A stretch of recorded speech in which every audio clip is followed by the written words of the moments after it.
श्री शिवाय नमस्तुभ्य मैत्रिणींनो, मी अंजली कुंभार माझ्या यूट्यूब चॅनलमध्ये तुम्हा सर्वांचे मनापासून खूप खूप स्वागत करते।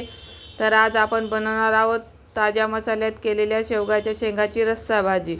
तर तुम्ही बघू शकता किती मस्त टेक्स्चर आलेला आहे भाजीला आणि शेंगा पण एकदम मऊसूत शिजून तयार झालेल्या आहेत।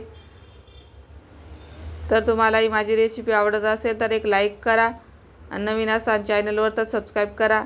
चला तर मग सुरू करू रेसिपी। इथे मी फ्रेश अशा शेवग्याच्या शेंगा स्वच्छ धुवून घेतलेल्या आहेत। इथे मी कढईमध्ये 1 ग्लासभर पाणी उकळायला ठेवलेलं आहे। पाण्याला उकळी आली, आता आपण या शेंगा पाण्यामध्ये शिजायला ठेवू। त्याच्यामध्ये चवीपुरतं मीठ घालून शेंगा 3-4 मिनिटं शिजवून घेऊ।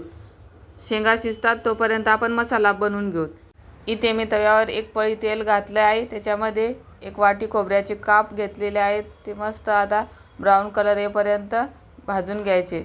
खोबऱ्याचे काप भाजून झाले, आता याच्यामध्ये 1 वाटी शेंगदाणे भाजून घेऊ। शेंगदाणे पण मस्त गोल्डन कलर येईपर्यंत भाजून घ्यायचे।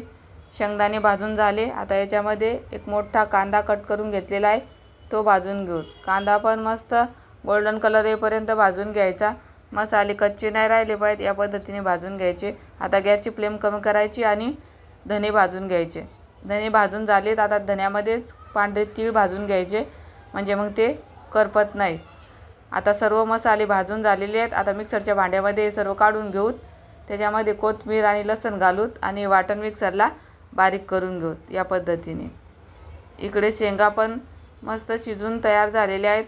ह्या जास्त आपल्याला मऊ करायच्या नाही, अशा आरडकच्च्याच शिजून घ्यायच्या आहेत। आता आपण भाजीला फोडणी घालू। इथे मी गॅसवर कढईमध्ये 1 पळी तेल गरम करायला ठेवले। त्याच्यामध्ये मोहरी घातली, मोहरी तडतडली, आता याच्यामध्ये जिरे घालू। जिरे तडतडले, आता याच्यामध्ये 8-9 कढीपत्त्याचे पाने घालू। आता याच्यामध्ये 1 टोमॅटो कट करून घालू। टोमॅटोला 1 मिनिटभर परतून घेऊ। टोमॅटो आपल्याला मऊ होईपर्यंत शिजून घ्यायचा आहे। टोमॅटो लवकर मऊ होण्यासाठी याच्यामध्ये थोडंसं मीठ घालू आणि त्याला परत परतून घेऊ। तर बघू शकता इथे टोमॅटो मऊ झालेला आहे। आता आपण तयार केलेलं वाटण याच्यामध्ये घालू। वाटण आपल्याला 3-4 मिनिटं मस्त परतून घ्यायचं आहे।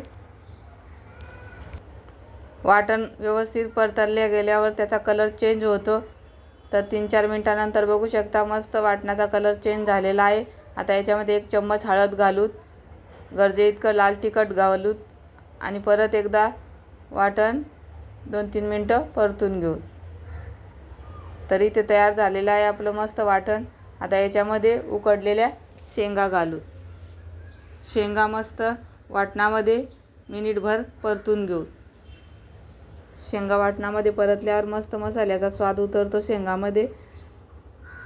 तरी ते शेंगा मस्त परतून झालेले आहेत। आता याच्यामध्ये चवीपुरतं मीठ घालू आणि परत एकदा परतून घेऊ। आता आपण जे शेंगा उकडून पाणी ठेवलेलं होतं ते पाणी आपण याच्यामध्ये घालणार आहोत। तुम्हाला अजून पातळ भाजी बनवायची असेल तर तुम्ही दुसरं गरम पाणी याच्यामध्ये घालू शकतात। तर मी इथे पूर्ण पाणी टाकलेलं आहे। आता आपण गॅसची फ्लेम कमी करू आणि 5 मिनिटं याला एक वाफ काढून घेऊ। 5 मिनिटानंतर चेक करू आपल्या शेंगा मस्त मऊ झाल्यात की नाही। तर शेंगा मऊ होईपर्यंत आपल्याला शिजवून घ्यायचं आहे। तर बघू शकता मस्त मऊसूत झालेली आहे शेंगा। तरी ती आपली तयार झालेली आहे शेंगाची भाजी। आता याच्यामध्ये कोथिंबीर घालू, परत एकदा मिक्स करू। तरी ती तयार झालेली आहे मस्त आपली शेंगाची रस्सा भाजी। आता आपण ही सर्व करू।